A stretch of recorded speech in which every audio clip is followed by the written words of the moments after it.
Alrighty, so here we have the chapter 15 homework, rigid body kinetics, I believe, and set to do these in reverse order.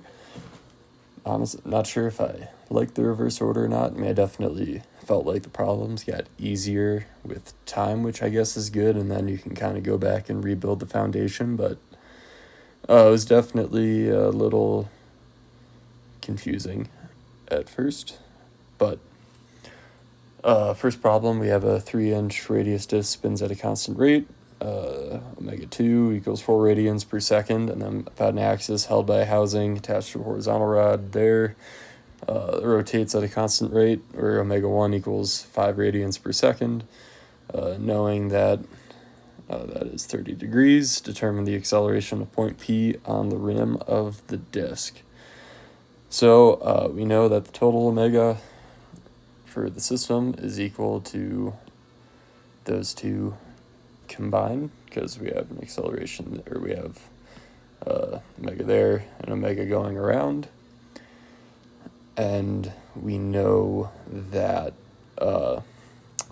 this omega controls everything, which is in the I direction, so that's the one, that one affects that one. This one doesn't really have an effect on everything else turning there. So that's why that is our big omega. And then we know that alpha is equal to omega dot, but omega dot,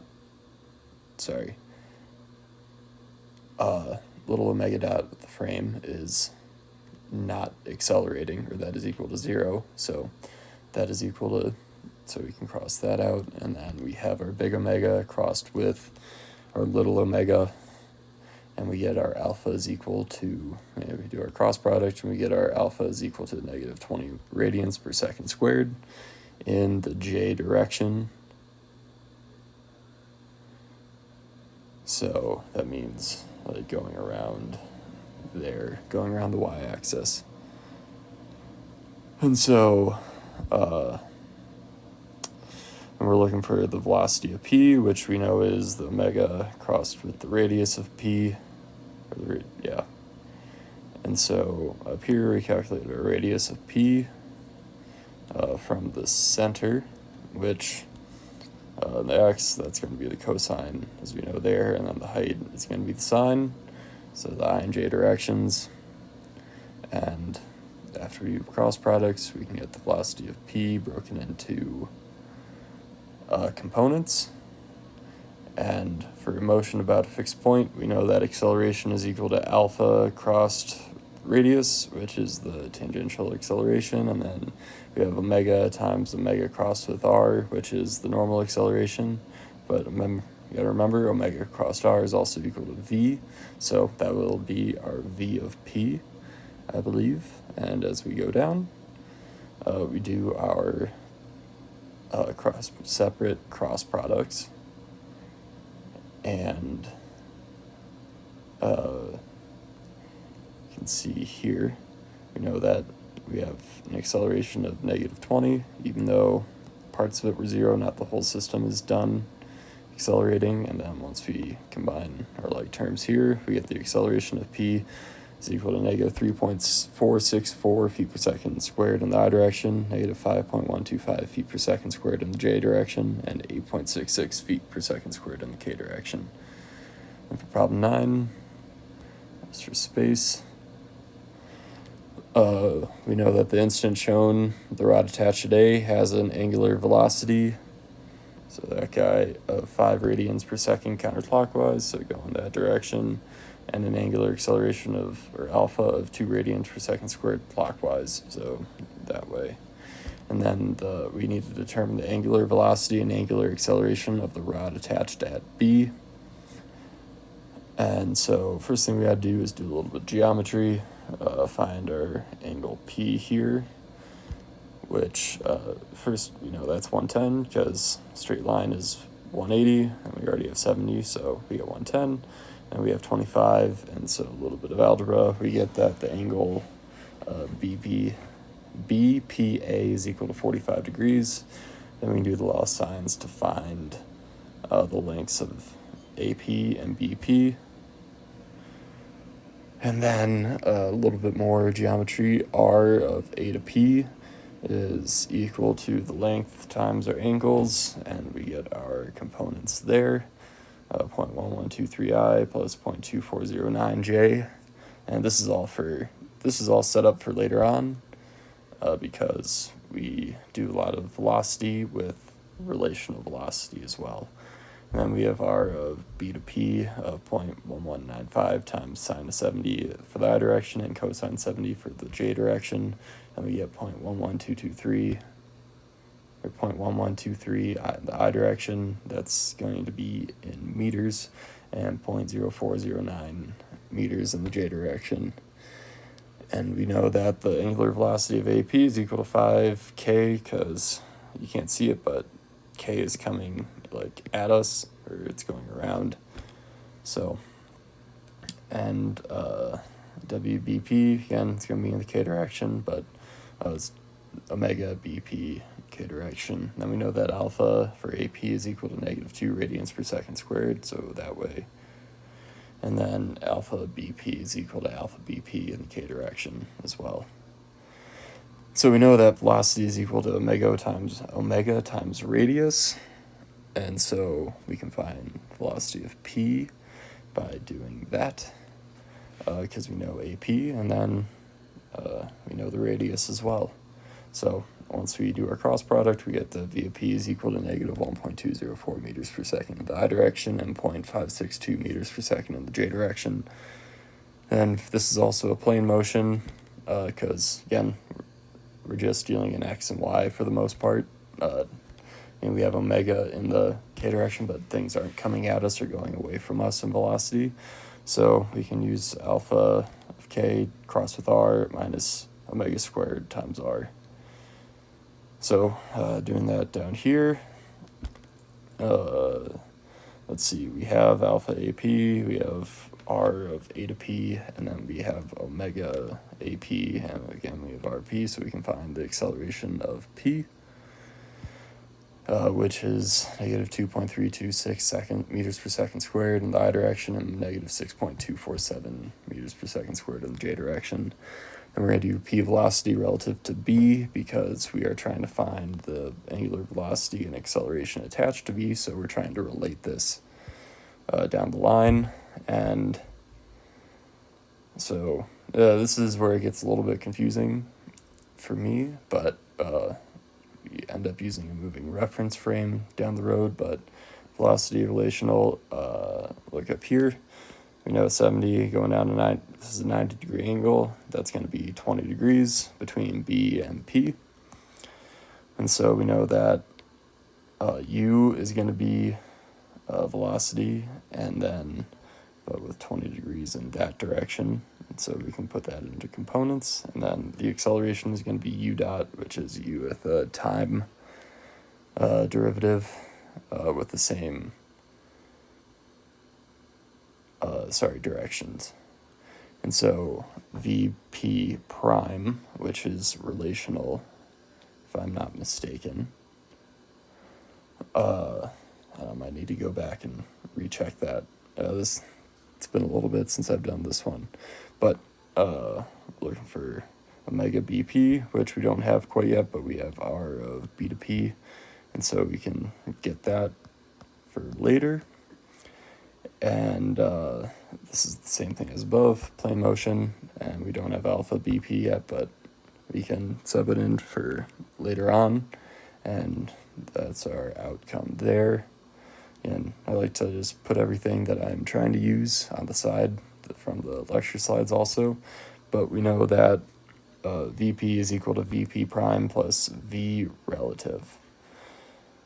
And so we know VP from before. We have some of this, and we have V relative as well, just as a variable, not a known number yet, but you can split it up into the I and J components, because we know what those are supposed to look like for VP.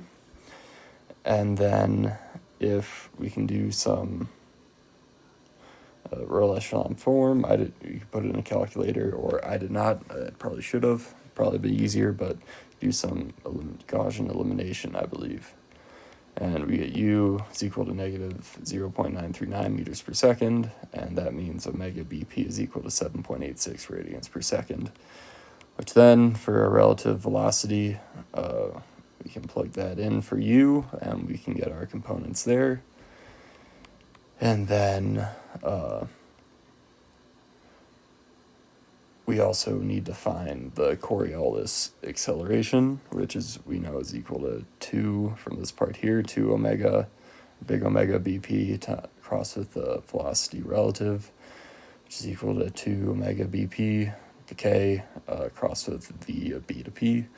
And we have all those, so we can get the Coriolis acceleration.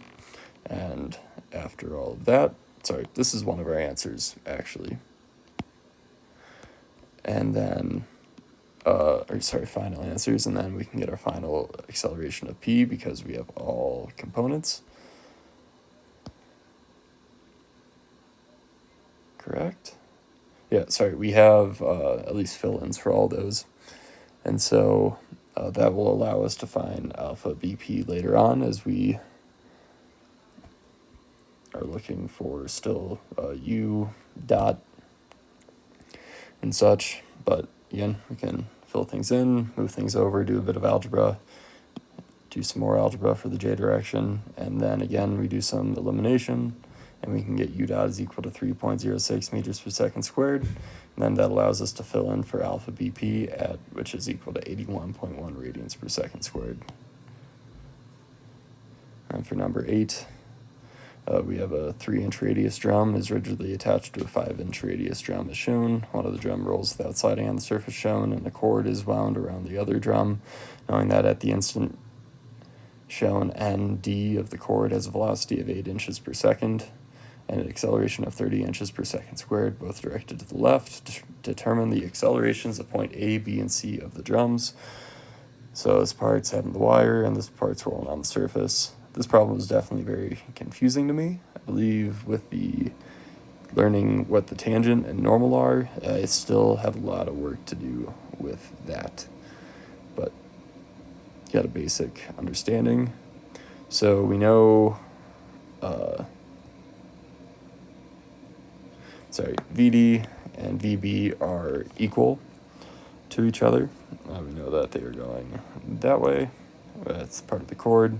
We know that VB is going to be the length AB times omega, I believe, because the velocity of A should be equal to 0, if I'm not mistaken, because that's the point at the bottom, but I could be wrong. It's been a little bit since doing this one.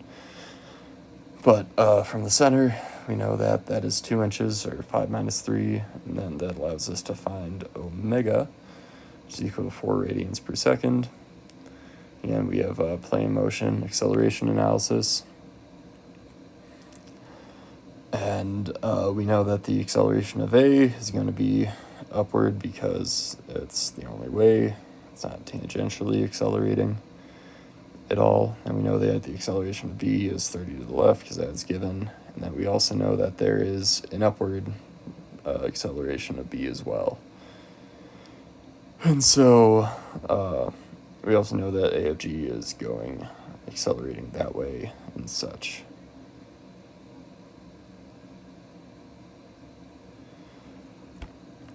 But using three-body diagrams here, we know this is from A to B.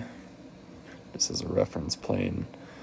We know that things have to cancel out, so we know that, I believe, this is Y, but B to A tangent has to be going that way to cancel out that guy.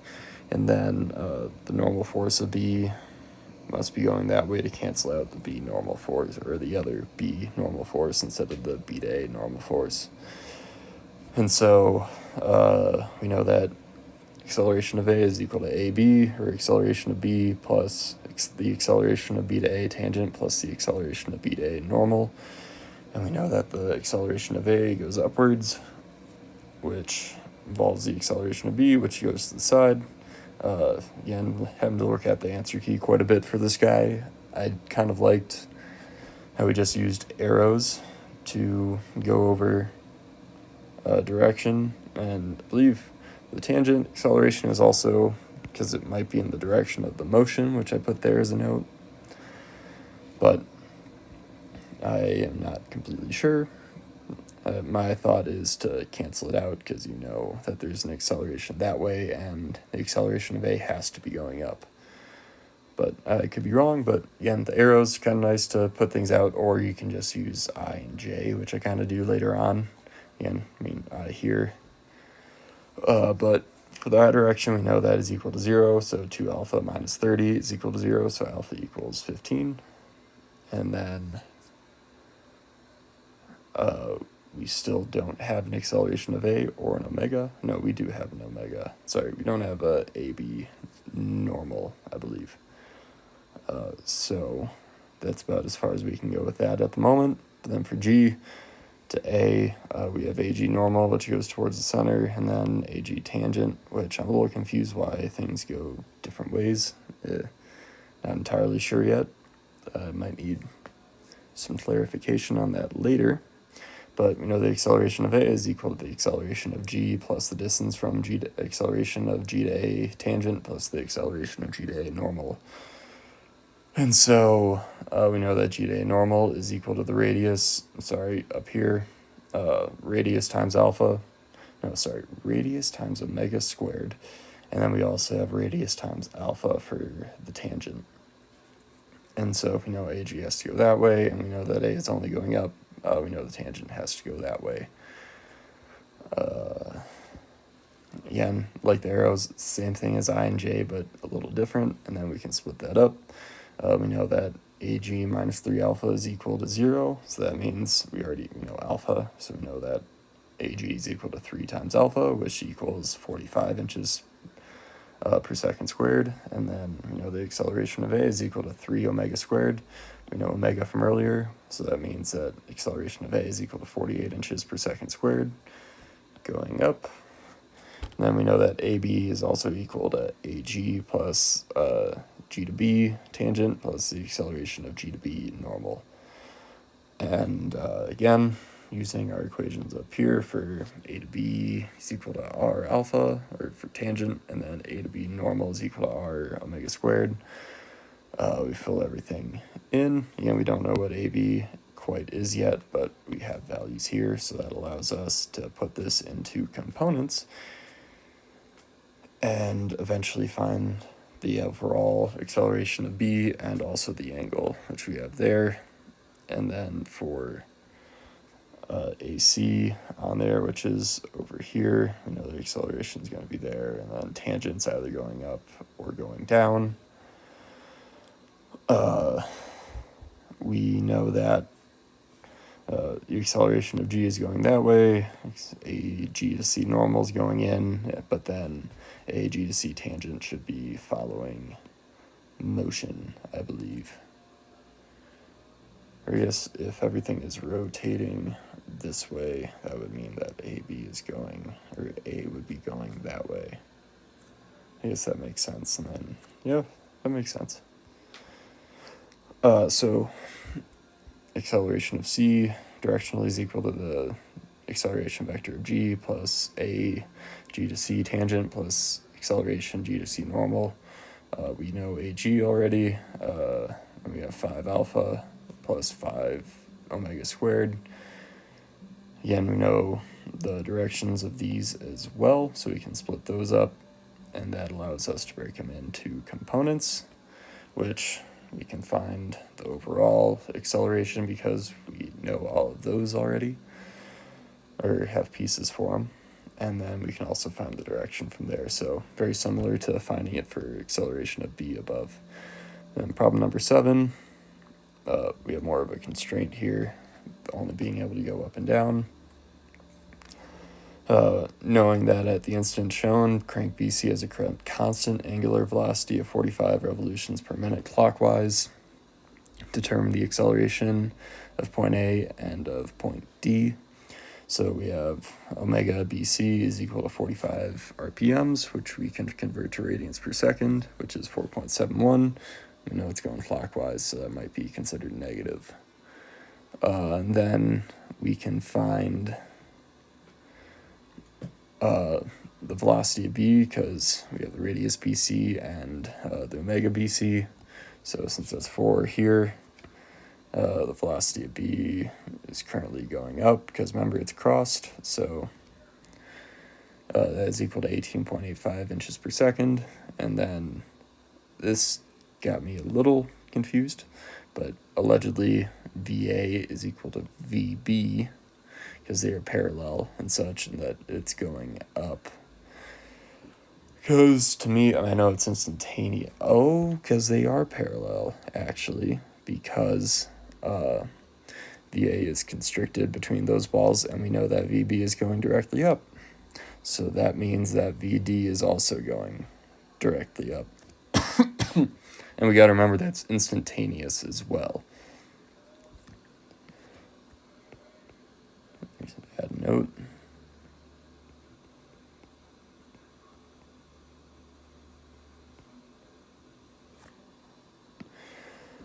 So we know that omega BC is constant, which means that alpha is equal to 0.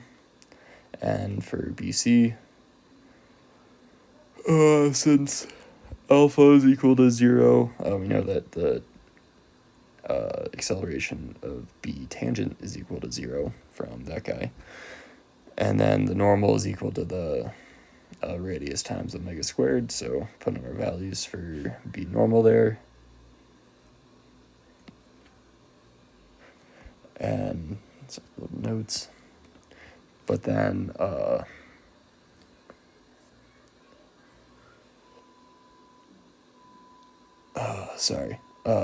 you know that omega AD is equal to omega AD with the direction, and that the acceleration of A is equal to the acceleration of A up. And then we still know that the omega AD is equal to 0 at that instant. But we also know that the acceleration of A is equal to the acceleration of B, again, like the similar problem above, plus the acceleration of B to A tangent plus the acceleration of B to A normal. We know that is equal to 0, but we cross it out later, I believe. Sorry, that the normal ends up being equal to 0 because omega is equal to 0. And we still have our components, which we end up splitting up. This guy's going to have some this one has some I and j components, which we deal with the cosine and sine. But that allows us to find alpha AD is equal to negative 12.82 radians per second squared. And then j direction, we have acceleration of A. Once we plug in alpha AD and our other knowns, we know that alpha A is equal to 51.28 inches per second squared going down. Sorry, negative also means that it's going that way around.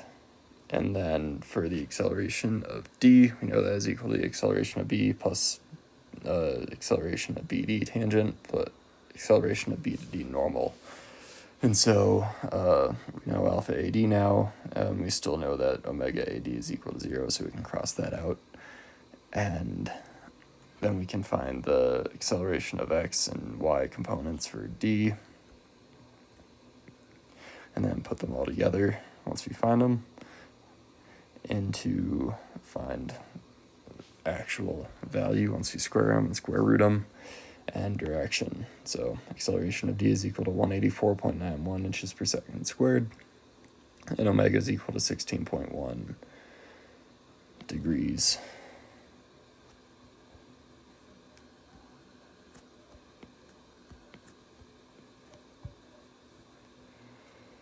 And for problem number 6, this is where I felt like it starts getting a little simpler, but we have an arm rotates with an angular velocity of 4 radians per second counterclockwise, so that's this guy, that's the arm.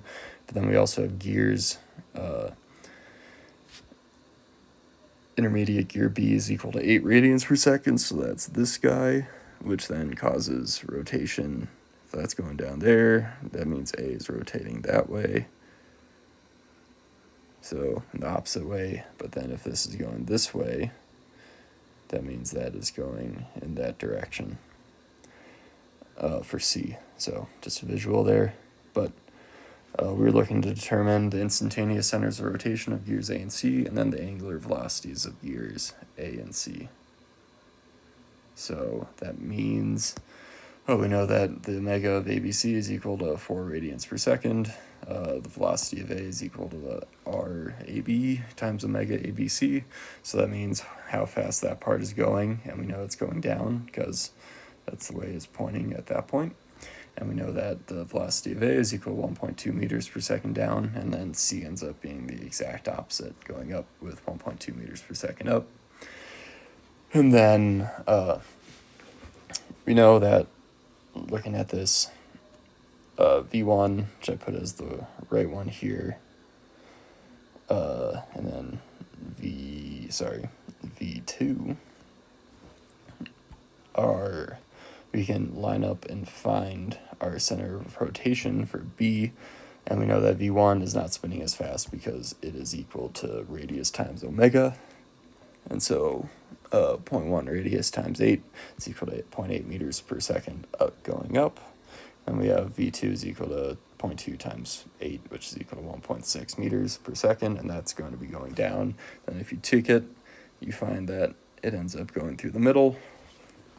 So, the center of rotation is in the center there. But then this gets a little more confusing. So for A, we know that the center is moving at a rate of 1.2 meters per second, but then because of V2, which is over here, which is where they connect because this is going down. Sorry. Did I? Yeah, we know that this is also going down there, which means that's going down there. Sorry.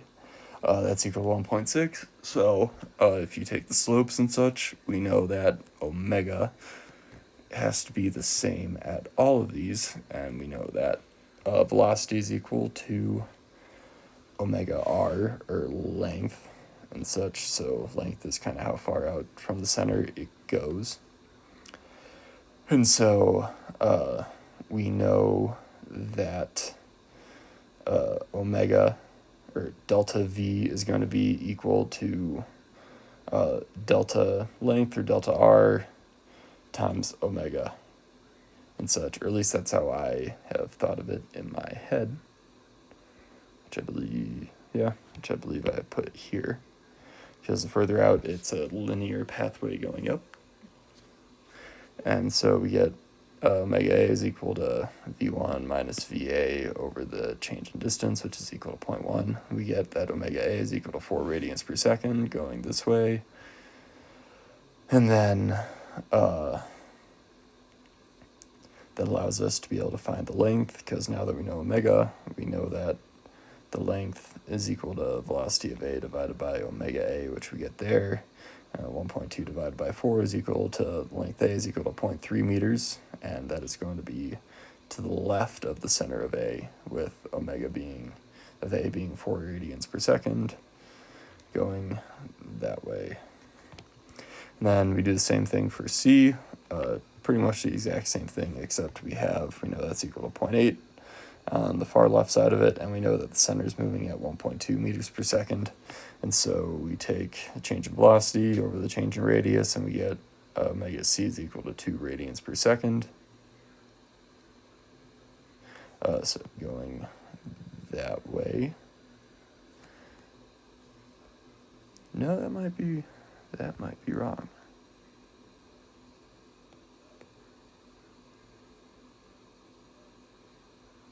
No, that makes sense, because everything is still going that way and such. But we know that V1 is equal to the length times omega, so we can rearrange that for the omega.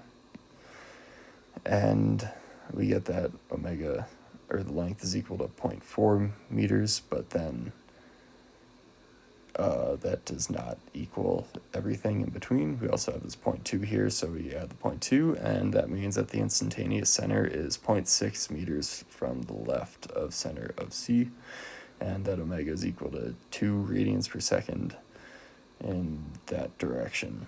So instantaneous center of C is somewhere over here, and of A is somewhere over here, because you got to remember, everything is moving that way also. Then for number 5, we have both 6-inch radius wheels rolling without slipping on the horizontal surface, knowing the distance AD is 5 inches and distance BE is 4 inches, and D has the same D has a velocity of 6 inches per second to the right. Determine the velocity of point E. Again, kind of a confusing one, as is most of this chapter. But we know at the bottom here that our points P and Q, that the velocities of them equal 0, which means that we're, in a sense, rotating around them. And so, velocity of D is equal to omega D times R of P to B, and that allows us to find omega D is equal to 1 radian per second up here. And we do the same thing for A, just a bit above, now that we know omega. And that means that the velocity of A is moving at 11 inches per second that way. Because remember, it's across, so up and that way. And we know that just looking at this, if that is going that way, then that is pushing it that way. And so E is rotating this way. And so, say that here, again, plane surface and such. And radius for R of Q to B, we get negative 4I plus 6J. So here to there, because we go negative 4 and then over. And then I'm also assuming that B and E are on the same height. And that helps us find the velocity of B, because that is equal to omega E times R of Q to B. Again, we don't have omega E yet, but we can put that in, and we know that the velocity of B is equal to negative 6 omega E I minus 4 omega E J. And then we can do a bit of trigonometry. We have 5 for the height, just going across here from A to B. So we have 5 for the height from D to A, and then 14, which is given there. And we need to find ABX. We can do that with trigonometry, or just geometry, sorry. And for A to B, or RB to A, we do end up with our values there of 13.08I minus 5J in inches. And we know that the velocity of B is equal to the velocity of A plus the velocity of A to B, which is equal to velocity of A plus omega AB with K crossed with R of A to B, which we have V of A already there. And then this allows us, we plug in our known values, and we're still missing omega A to B, but not for long. And we can put everything in our directional values, because we do know V of B, so we can plug that in. And again, we end up with kind of a Gaussian elimination type of thing, or a matrix. But if we do a little substitution from this bottom one, we know that omega E is equal to 13.08 omega AB divided by negative 4. Plug that into the top equation over here, and then we know that omega AB, we can solve for omega AB as 0.753 radians per second, and we resub in, and we get omega E is equal to negative 2.46 radians per second. Then we know that the velocity of E is equal to omega E times the radius of Q to E, which we have known values for already, and we can find out that velocity of E is equal to 14.76 inches per second in the I direction, or the X direction. And for problem number 4,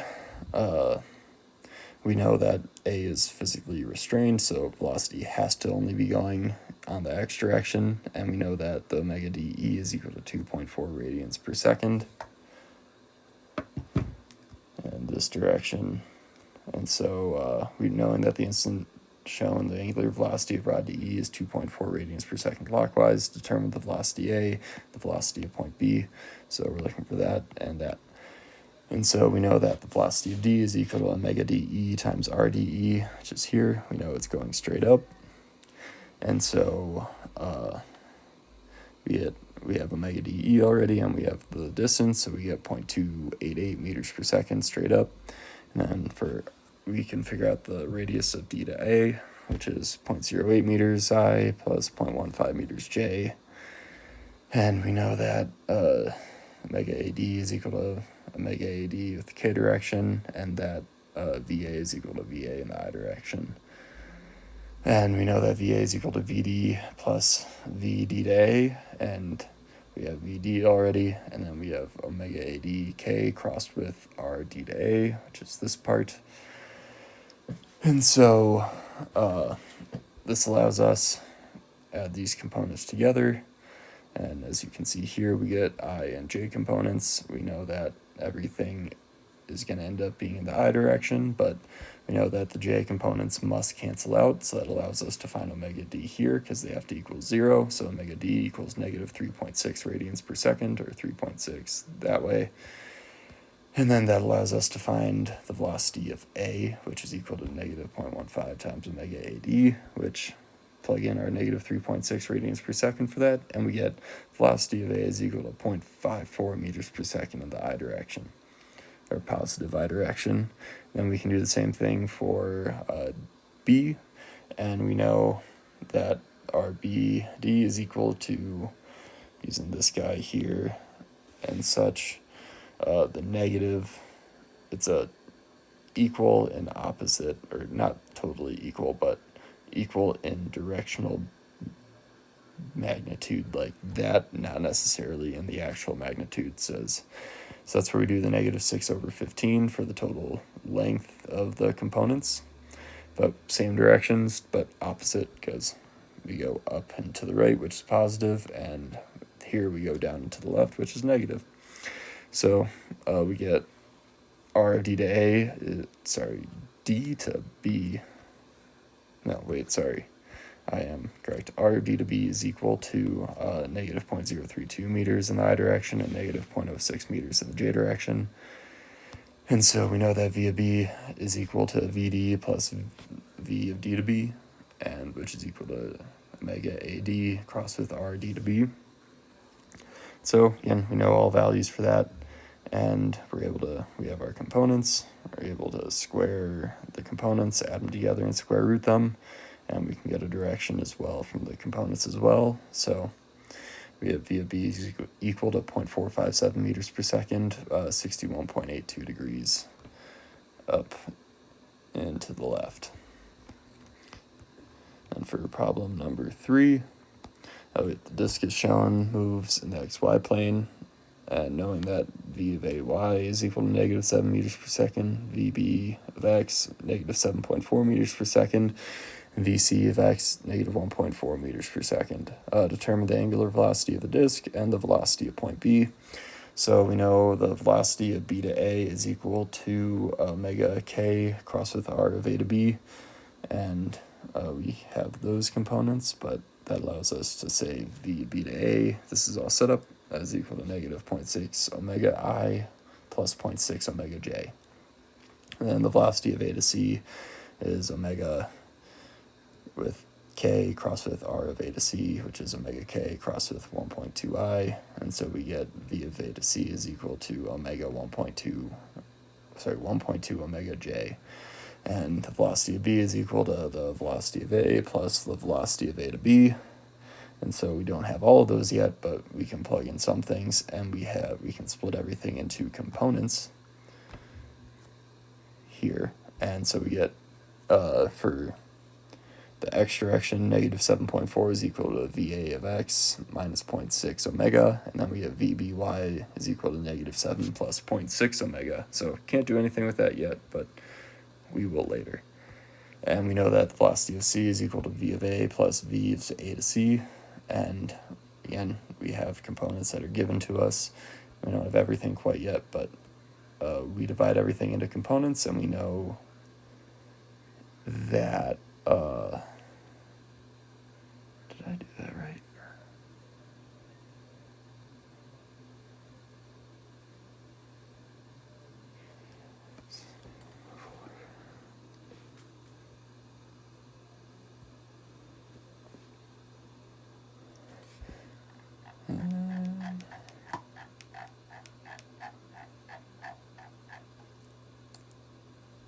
Let's see.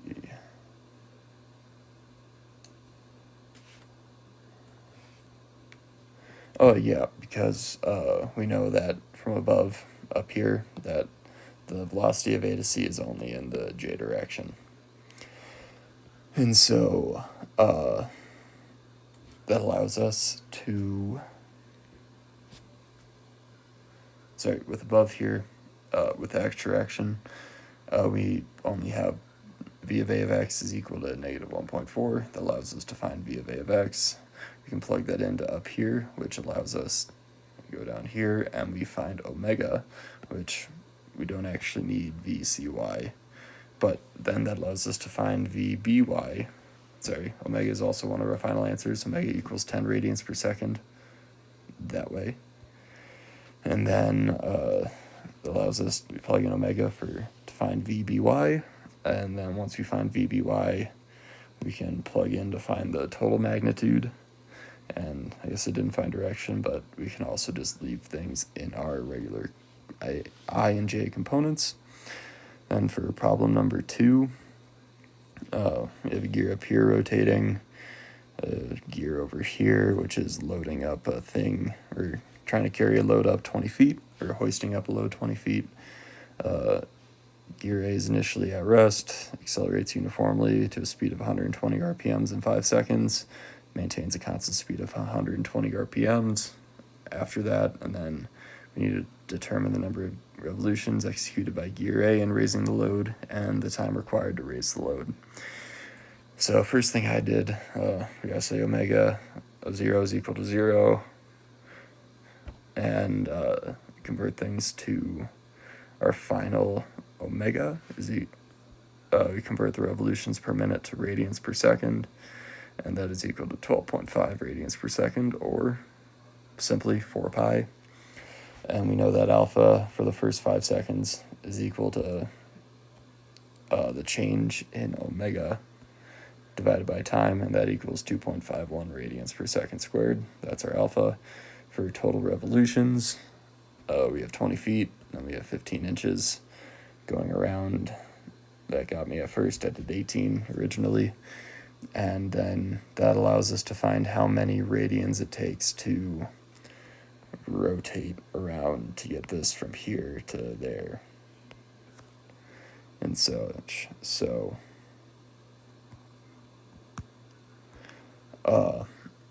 once we do that, remember that's in inches, divided by 12 to get to feet, we get omega b is equal to 16 radians, which is about 2.55 revolutions for this little guy.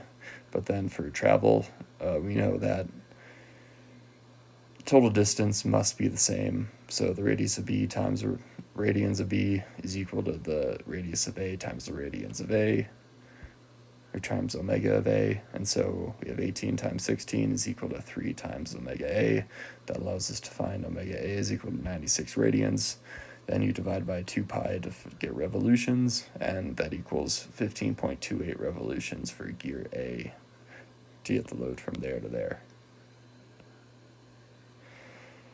And so it's constant acceleration, so delta omega A is equal to 1/2 alpha t squared. Again, we don't start with any initial height or velocity, so it's just 1/2 alpha t squared, which we know of, and that gets us our travel is equal to 31.42 radians in those first 5 seconds. And so we know that our total delta omega is equal to 96. So after that, we have our initial, and then we have velocity in radians per second. Then we also have time, but we also know 5 seconds has already passed, so I threw the t minus 5 in there. And we know at this point alpha is equal to 0, so we can cross that out. And then once we do a bit of algebra there, we get t equals 10.14 seconds for the time to raise the load. And for problem number 1, I would say the easiest problem for sure. We have 2 pulleys shown, maybe operated with a V-belt in any of these 3 positions. If the angular acceleration of shaft A is 6 radians per second squared, and if the system is initially at rest, determine the time required for shaft B to reach a speed of 400 RPMs with the belt in each of the 3 positions. So we know that alpha A is equal to 6 radians per second, no initial speed is equal to 0. And so we know omega A is equal to alpha A times t. And so we know that the velocity is equal to the radius times omega A for both of them. And so the velocity is the same for both of them. So we know that omega B has to equal the radius of A divided by the radius of B times omega A. And we know that omega A is equal to alpha t. And so we can sub that in, and then we can get time is once we move some things over, do some algebra, we get t is equal to omega b times radius of b divided by radius of A times alpha of A. And we can figure out our final omega b is equal to 41.89 radians per second by converting revolutions per minute to radians per second.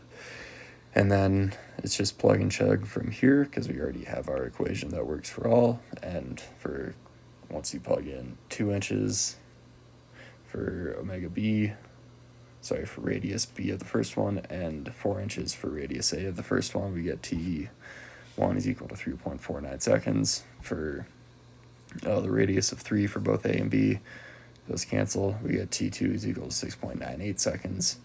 And then for radius b equals 4 inches and radius A equals 2, A equals 2 inches, we get t3 is equal to 13.96 seconds. And yeah, I would say fairly confusing stuff, but learning to use the equations it definitely helps, and I'll have to continue that for the future.